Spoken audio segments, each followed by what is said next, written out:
Edison was by far the most successful and probably the last exponent of the purely empirical method of investigation.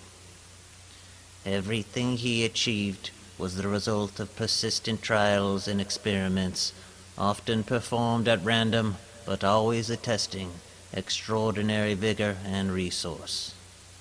Starting from a few known elements, he would make their combinations and permutations, tabulate them, and run through the whole list, completing test after test with incredible rapidity until he obtained a clue. His mind was dominated by one idea: to leave no stone unturned, to exhaust every possibility. I came from Paris in the spring of 1884 and was brought in intimate contact with him. We experimented day and night, holidays not excepted. His existence was made up of alternate periods of work and sleep in the laboratory.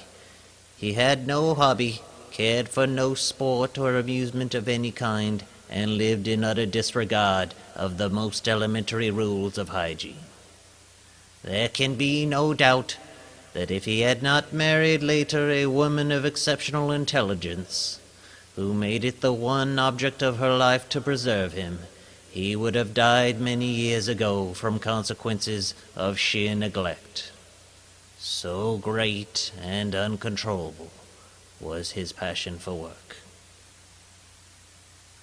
If he had a needle to find in a haystack, he would proceed at once with the diligence of the bee to examine straw after straw until he found the object of his search.